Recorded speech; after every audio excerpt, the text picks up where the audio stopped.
1759년 여름 창경궁으로 향하는 15세 소녀가 있었습니다. 김한구의 딸 김씨. 오늘날이라면 중학교 2학년에 불과한 나이였습니다. 그런데 이 어린 소녀를 기다리고 있던 것은 상상할 수 없는 운명이었습니다. 바로 66세의 늙은 왕 영조와의 혼인이었습니다. 50일 새나이 차이. 조선 역사상 가장 극단적이고 충격적인 혼인이 시작되는 순간이었습니다. 어린 소녀는 할아버지 뻘 되는 왕의 후궁이 되어야 했습니다. 첫날 밤 떨리는 손으로 침전에 들어선 15세 소녀와 이미 인생의 황홍이에 접어든 66세 왕. 과연 이들 사이에는 무슨 일이 벌어졌을까요? 그런데 더욱 놀라운 것은 이 소녀가 훗날 조선의 국모가 되고 무려 46년간 왕실의 최고 어른 자리에 서게 된다는 사실입니다. 그녀는 어떻게 궁궐의 복잡한 정치 싸움에서 살아남았을까요? 그리고 어떻게 조선 후기 정치사에서 가장 영향력 있는 여성 중 한 명이 될 수 있었을까요? 심지어 그녀는 정조와도 치열한 대립을 벌이게 됩니다. 과연 이 15세 소녀에게 어떤 파란만장한 운명이 기다리고 있었을까요? 지금부터 정순왕후의 놀라운 이야기를 시작합니다. 이 놀라운 역사 이야기가 궁금하시다면 지금 바로 구독 버튼을 눌러주세요. 앞으로 더 흥미진진한 조선 왕실의 비밀들을 여러분께 들려드리겠습니다. 1744년 가을, 경주 김씨 집안에서 한 여자아이가 태어났습니다. 김한구와 원주 원씨의 딸이었습니다. 경주 김씨는 조선 최고의 명문가 중 하나였고 특히 노론의 핵심 세력이었습니다. 하지만 이 집안도 격변의 시대를 피할 수는 없었습니다. 바로 그 전해인 1743년, 영조는 형 경종을 독살했다는 의혹을 받고 있었고 왕위 계승의 정통성을 둘러싼 논란이 끊이지 않았습니다. 이런 정치적 소용돌이 속에서 태어난 김씨는 자신이 어떤 운명을 맞이할지 전혀 알지 못한 채 평범한 양반 교수로 자라났습니다. 그녀의 어린 시절은 비교적 조용했습니다. 한양의 저택에서 여느 양반 교수들처럼 글을 익히고 바느질을 배우며 자랐습니다. 그런데 1757년 그녀가 13세가 되던 해에 궁궐에서 놀라운 소식이 전해졌습니다. 영조의 두 번째 왕비였던 정선광후가 세상을 떠난 것입니다. 정선광후는 영조와의 사이에서 자식을 낳지 못했고 1757년 4월 승하했습니다. 영조는 당시 64세였습니다. 조선의 왕들은 대부분 젊은 나이에 즉위해서 중년에 세상을 떠났기 때문에 60대 중반까지 살아있는 왕 자체가 매우 드문 일이었습니다. 더욱이 영조는 1762년 이모화변으로 아들 사도세자를 뒤주에 가둬 죽인 뒤 깊은 죄책감과 고독 속에서 살고 있었습니다. 그런 영조에게 신하들은 새로운 왕비를 간택할 것을 청했습니다. 하지만 영조는 망설였습니다.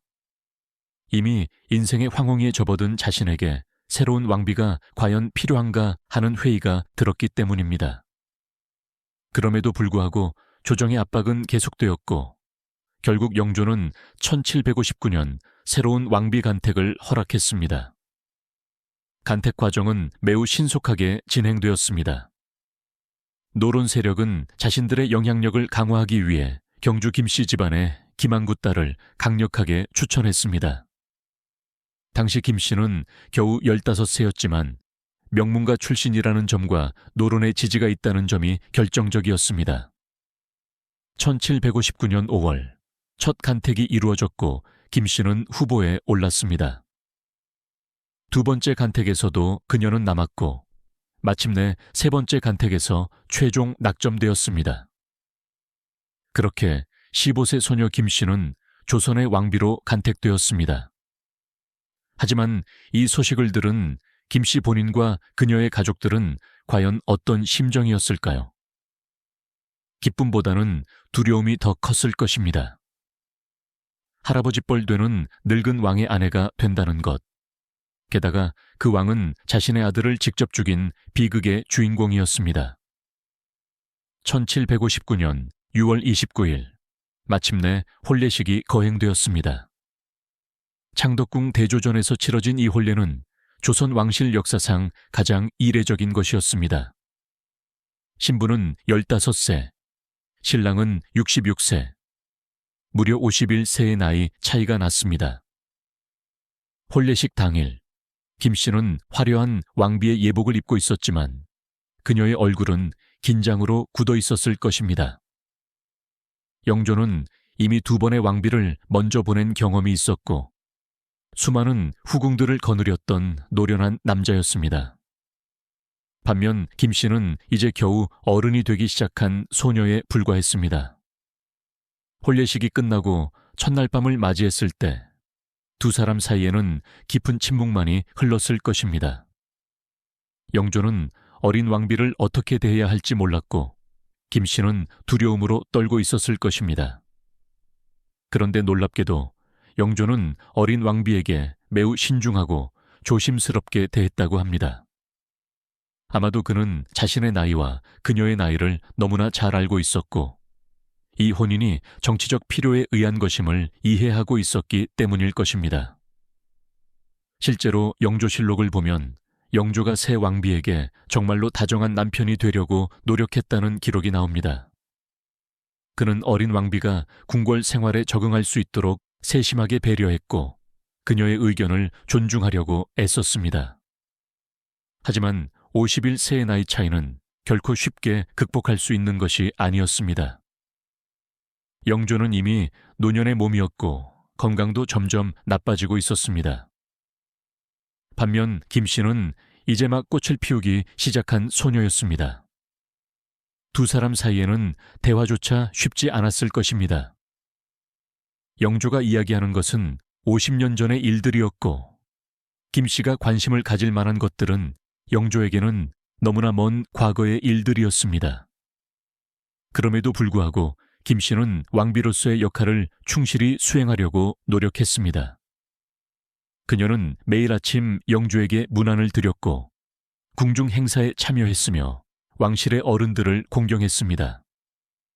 특히 그녀는 영조의 며느리인 해경궁 홍씨와 좋은 관계를 유지하려고 애썼습니다. 해경궁 홍씨는 사도세자의 부인이었고 세손 정조의 어머니였습니다. 당시 해경궁 홍씨는 34세로 정순왕후보다 19세나 많았습니다. 어떻게 보면 정순왕후는 해경궁 홍씨의 시어머니가 되는 셈이었지만 실제로는 해경궁 홍씨가 훨씬 연상이었고 궁궐 생활의 선배였습니다. 초반에는 두 사람의 관계가 그리 나쁘지 않았다고 합니다. 해경궁 홍씨는 어린 왕비를 불쌍히 여겼고 정순왕후도 해경궁 홍씨를 존중했습니다. 하지만 시간이 흐르면서 미묘한 긴장감이 생기기 시작했습니다. 정순왕후가 왕비가 되면서 궁궐 내 권력 구도에 변화가 생긴 것입니다.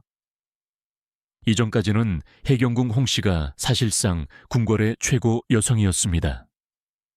영조의 첫 번째 왕비인 정선광후는 이미 세상을 떠났고 영조의 후궁들은 모두 낮은 지위에 있었기 때문입니다. 하지만 정순왕후가 등장하면서 상황이 달라졌습니다.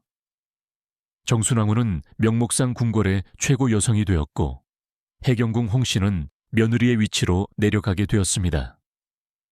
더욱 중요한 것은 정순왕후가 노론의 강력한 지지를 받고 있다는 점이었습니다.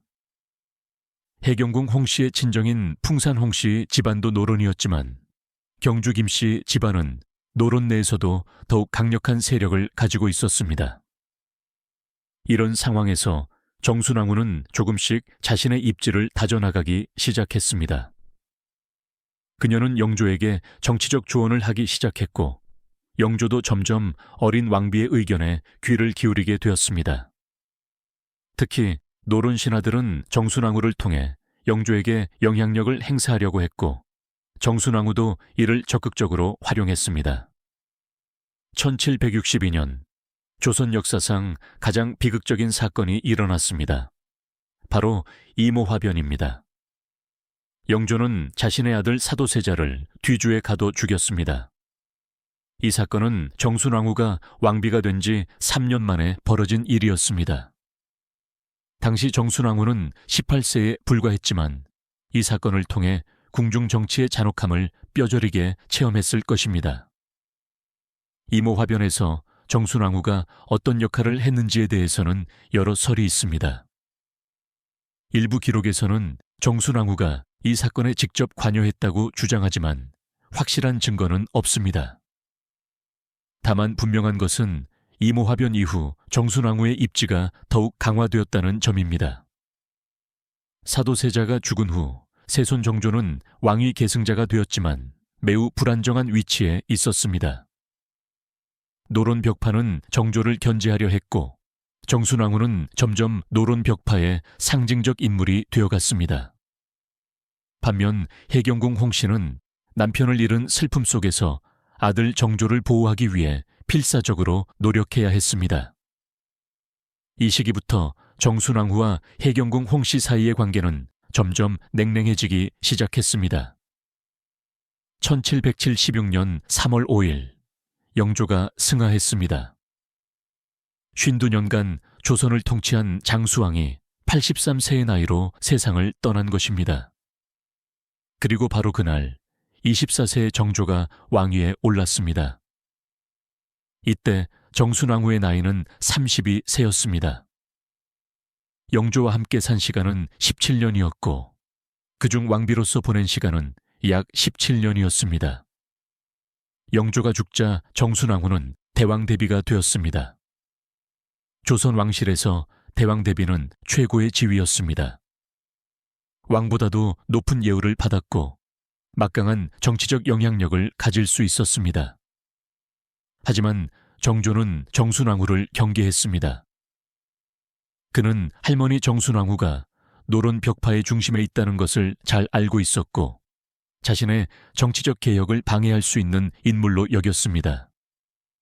정조는 즉위 초기부터 강력한 개혁 정치를 펼쳤습니다. 그는 당파를 초월한 탕평책을 실시하려 했고 노론 벽파의 권력을 약화시키려 했습니다.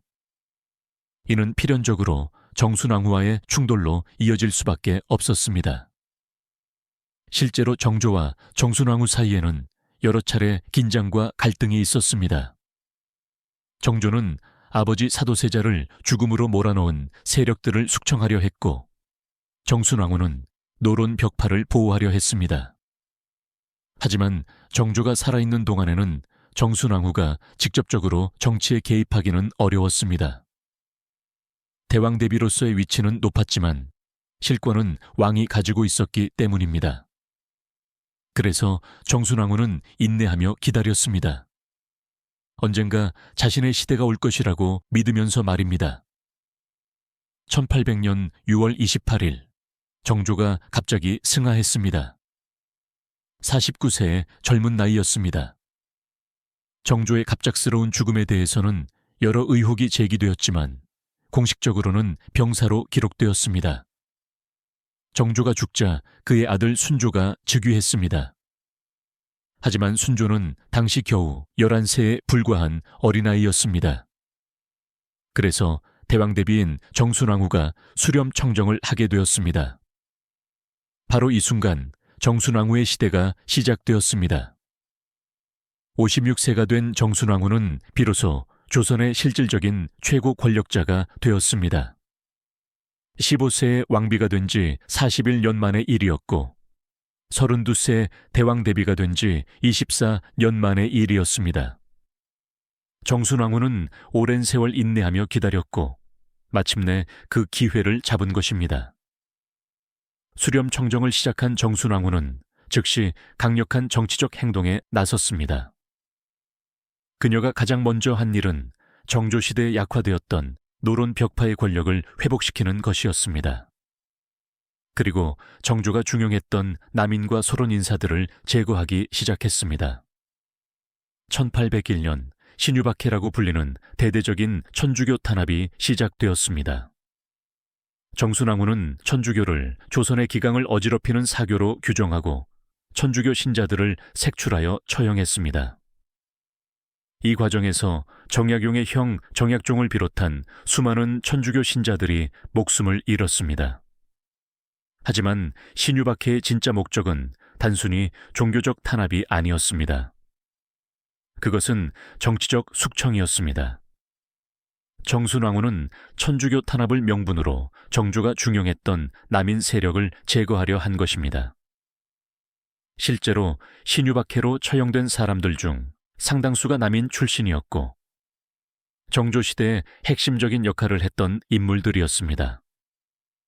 정순왕후의 수렴청정 기간 동안 조선의 정치는 극도로 경직되었습니다.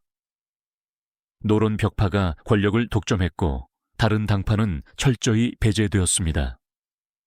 정조가 그토록 이루고자 했던 탕평책은 완전히 무너졌고 조선은 다시 당파 싸움의 소용돌이에 빠져들었습니다. 하지만 정순왕후의 권력도 영원할 수는 없었습니다. 1804년 순조가 15살이 되면서 친정을 시작했습니다. 정순왕후는 수렴청정을 거두고 다시 대왕대비의 자리로 물러났습니다. 4년간의 짧은 권력이었지만 그 영향은 조선 후기 정치사에 깊은 상처를 남겼습니다. 친정을 시작한 순조는 외척인 안동 김씨 세력의 영향 아래 들어갔습니다. 순조의 장인 김조순이 권력의 중심에 서게 되었고 이는 조선 후기 세도 정치의 시작을 알리는 신호탄이 되었습니다. 정순왕후는 다시 한번 정치의 일선에서 물러나 조용히 지내야 했습니다. 하지만 그녀의 영향력이 완전히 사라진 것은 아니었습니다.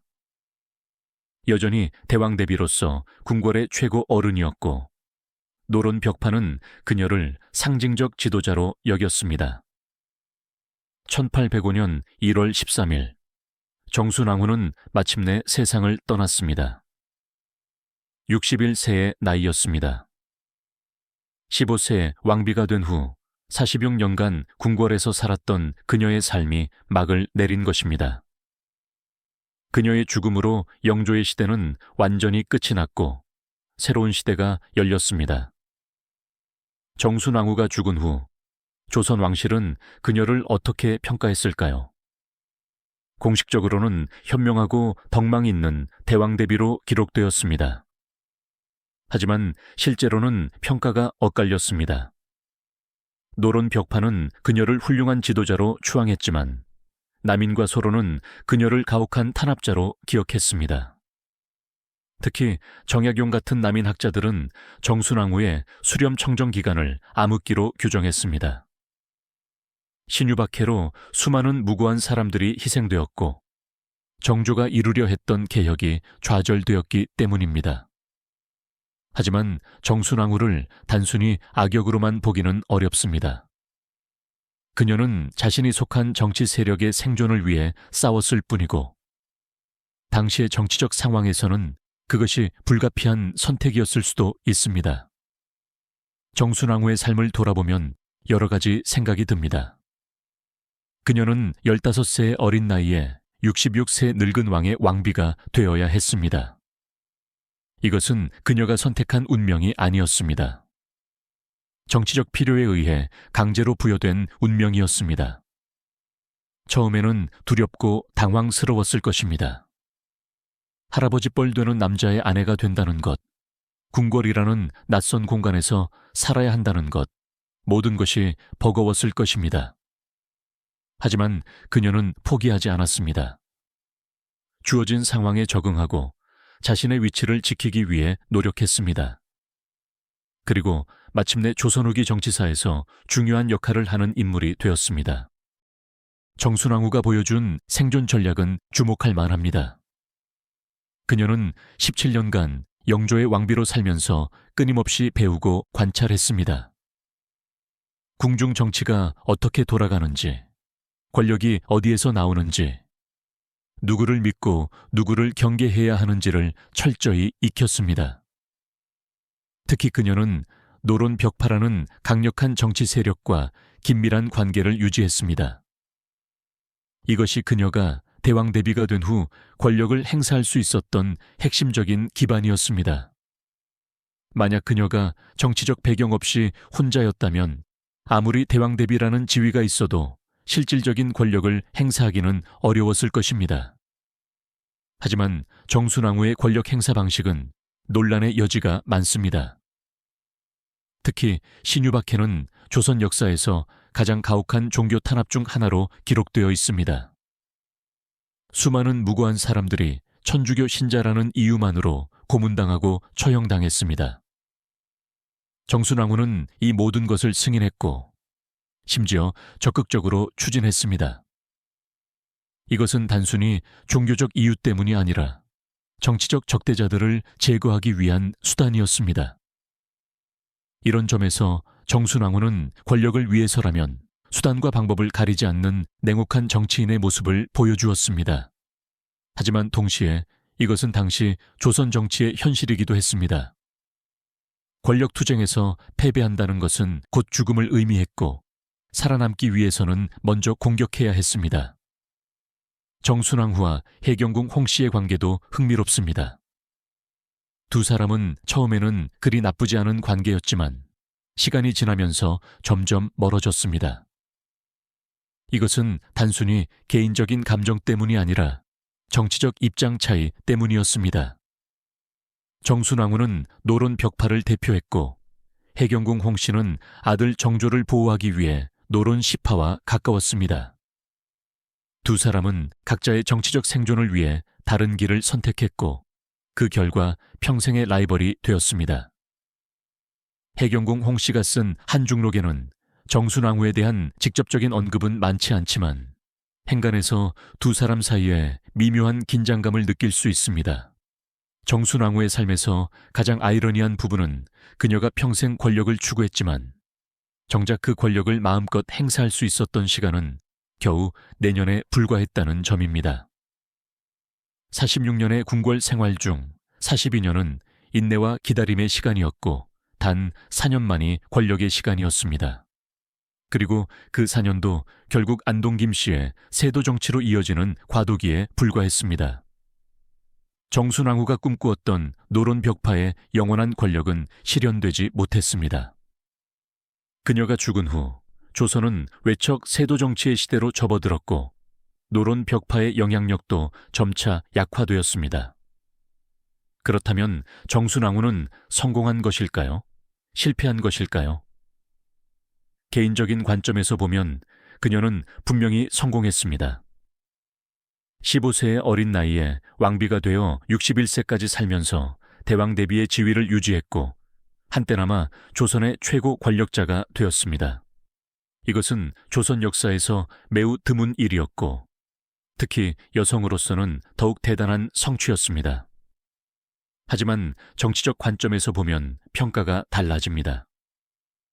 그녀가 추구했던 노론 벽파의 권력 독점은 오래가지 못했고 신유박해로 많은 반발을 샀으며 결국 조선의 정치적 혼란만 가중시켰습니다. 정조가 이루려 했던 개혁을 좌절시킨 것도 역사적으로는 부정적으로 평가될 수밖에 없습니다. 정순왕후의 이야기는 조선 후기 여성의 삶과 한계를 보여주는 중요한 사례입니다. 당시 여성들은 아무리 높은 지위에 있어도 독자적인 정치 세력을 구축하기 어려웠습니다. 그들은 항상 남성 중심의 정치 세력에 의존해야 했고 그 세력의 이익을 대변하는 역할을 해야 했습니다. 정순왕후도 마찬가지였습니다. 그녀는 노론 벽파라는 남성 중심의 정치 세력에 기대어 권력을 행사할 수 있었고 그들의 이익을 위해 정치적 결정을 내려야 했습니다. 만약 그녀가 노론 벽파의 지지를 잃었다면 아무리 대왕대비라는 지위가 있어도 무력했을 것입니다. 또한 정순왕후의 이야기는 나이 차이가 극단적인 혼인이 가져오는 문제점도 보여줍니다. 51세의 나이 차이는 단순히 숫자가 아니라 완전히 다른 세대를 의미했습니다. 영조와 정순왕후 사이에는 진정한 부부로서의 친밀함이 형성되기 어려웠을 것입니다. 영조는 이미 인생의 황혼기에 있었고 정순왕후는 이제 막 인생을 시작하는 단계였습니다. 이런 상황에서 정순왕후는 아내라기보다는 간병인이나 동반자의 역할을 했을 가능성이 높습니다. 그리고 그녀의 진짜 인생은 영조가 죽은 후에야 시작되었다고 볼 수 있습니다. 정순왕후가 남긴 유산은 무엇일까요? 공식적으로는 현명한 대왕 대비로 기록되어 있지만 실제로는 논란의 여지가 많은 인물입니다. 그녀를 통해 우리는 조선 후기 정치의 복잡함과 잔혹함을 볼 수 있습니다. 또한 여성이 정치적 권력을 행사할 때 직면하는 한계와 가능성도 확인할 수 있습니다. 정순왕후는 분명히 뛰어난 정치적 감각을 가진 인물이었습니다. 그녀는 오랜 기간 인내하며 기회를 기다렸고 그 기회가 왔을 때 과감하게 권력을 행사했습니다.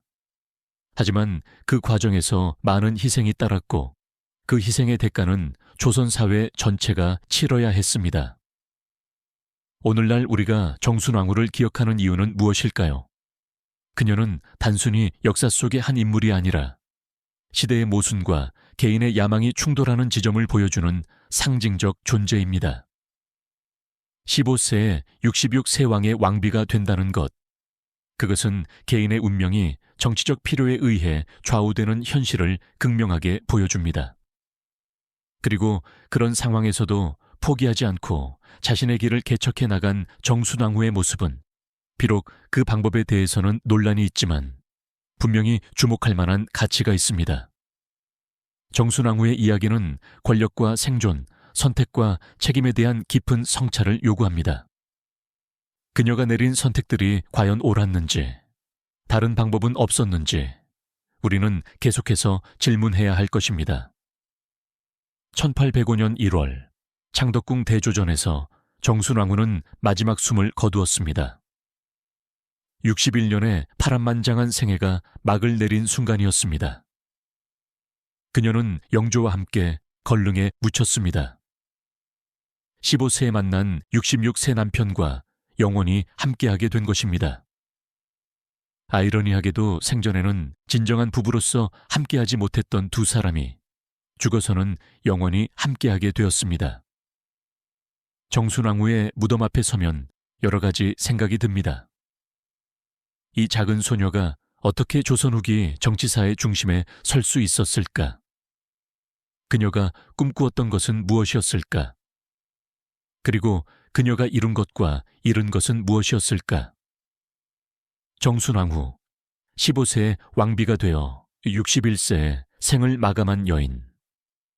그녀의 이야기는 조선 왕실사의 한 페이지이자 한 인간의 치열한 생존기이기도 합니다.